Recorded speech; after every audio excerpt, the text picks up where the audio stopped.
లో జరిగినటువంటి Rajalinga Murthy హత్యను BRS party అదేవిధంగా అక్కడ స్థానిక మాజీ శాసనసభ్యుడిగా తీవ్రంగా ఖండిస్తా ఉన్నాం. దురదృష్టం ఈరోజు మీడియాలో కాంగ్రెస్ పార్టీ నాయకులు సోషల్ మీడియా వేదికగా చేసుకొని చేస్తున్నటువంటి దుష్ప్రచారాన్ని తీవ్రంగా ఖండిస్తున్నాం. ఈరోజు కాంగ్రెస్ పార్టీకి సంబంధించినటువంటి కొంతమంది నాయకులు అదేవిధంగా సాక్షాత్తు రాష్ట్ర మంత్రి కోమటిరెడ్డి వెంకటరెడ్డి గారు మాట్లాడినటువంటి మాటలు చూస్తూ ఉంటే కొంత బాధాకరంగా ఉంది. అంతేకాకుండా ఈ కేసు మీద ఇన్ఫ్లుయెన్స్ చేయాలనేటువంటి ప్రయత్నం చేస్తున్నట్టుగా కనబడుతూ ఉన్నది. నిన్న హత్య జరిగిన తర్వాత ఈ రాజలింగమూర్తి భార్య ఇచ్చినటువంటి మరి కాంప్లైంట్, అందులో భూ వివాదం ఉన్నట్టుగా, అందులో కొంతమంది వ్యక్తులు కలిసి అతని భర్తను హత్య చేసినట్టుగా కాంప్లైంట్ చేయడం జరిగింది. దాని ఆధారంగానే పోలీస్ వాళ్ళు ఎఫ్ఐఆర్ కాపీని కూడా ఇవ్వడం జరిగింది.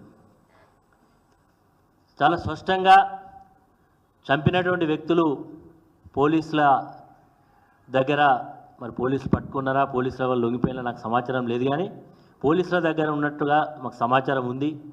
చంపినటువంటి వాళ్ళు మేము చంపినామని చెప్తా ఉన్నారు. దానికి సంబంధించినటువంటి విషయాలన్నీ కూడా తెలిసిన తర్వాత ఈరోజు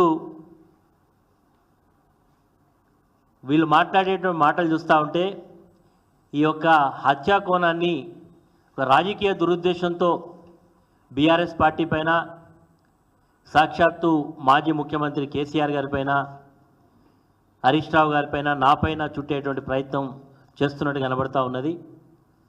ఎందుకంటే ఈ యొక్క రాజలింగమూర్తి అనేటువంటి వ్యక్తి కాళేశ్వరం ప్రాజెక్టు మీద ఒక కేసు వేసిండు. ఆ కేసు వేసినందుకే మంత్రి అయితే సాక్షాత్తు వెంకటరమణారెడ్డి హత్య చేయించిండని చెప్తా ఉన్నాడు. ఏ ఆధారంతో ఆయన మాట్లాడుతున్నాడో ఆయన నోటికే మొక్కాలి. ఈరోజు ఆయన పార్టీ శాసనసభ్యుడిగా ఉండేటువంటి వేముల వీరేశం అనేటువంటి ఈరోజు ప్రస్తుత శాసనసభ్యుడు గతంలో ఒక హత్య చేయించిండని చెప్పి ఆ రోజు ధర్నాలు చేసినటువంటి సందర్భాలు మనం చూసినాం. అసెంబ్లీ వేదిక మీద కూడా లేనటువంటి మాటలు అనేకం మాట్లాడినట్టు చూస్తాం. వెంకటరెడ్డికి ఇది పూర్తిగా ఒక ఆనవాయితీ అయిపోయింది, ఆనవాయితీతో మాట్లాడుతున్నట్టుగా అర్థమవుతూ ఉన్నది. అదేవిధంగా కాంగ్రెస్ పార్టీకి సంబంధించిన కొంతమంది వ్యక్తులు ఇది బీఆర్ఎస్ పార్టీ హత్యా రాజకీయాలకు తెరలేపింది అనేటువంటి మాట మాట్లాడుతూ ఉన్నారు.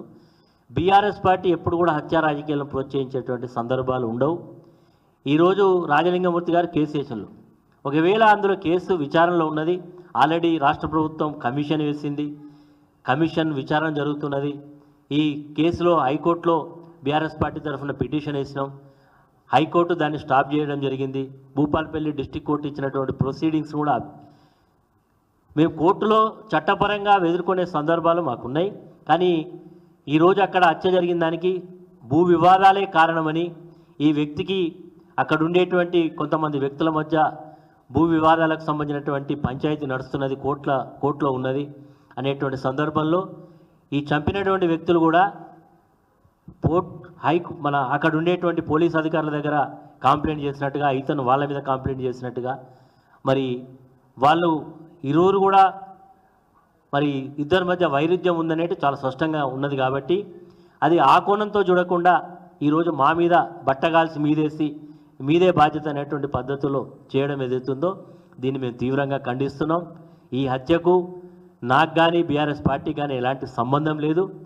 మరి ఈరోజు వాళ్ళు చెప్తా ఉన్నారు, అక్కడ ఉండేటువంటి స్థానిక శాసనసభ్యుడు దీన్ని నిష్పక్షపాతంగా విచారణ చేయాలి, ఎంత లోతుగా అధ్యయనం, మేము కూడా చెప్తున్నాం, లోతుగా అధ్యయనం చేయాలి, ఖచ్చితంగా దోషులను శిక్షించాలి అని కూడా మేము కూడా డిమాండ్ చేస్తూ ఉన్నాం.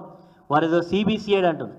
సిబిసిఐడి కాకపోతే సిబిఐ ఎంక్వైరీ చేసినా మాకు ఎలాంటి అభ్యంతరం లేదు. మాకు యొక్క హత్యకు ఈ వ్యక్తికి మాకు ఎలాంటి సంబంధం లేదు మరి అనే మాటని ఈ సందర్భంగా తెలియజేస్తాం.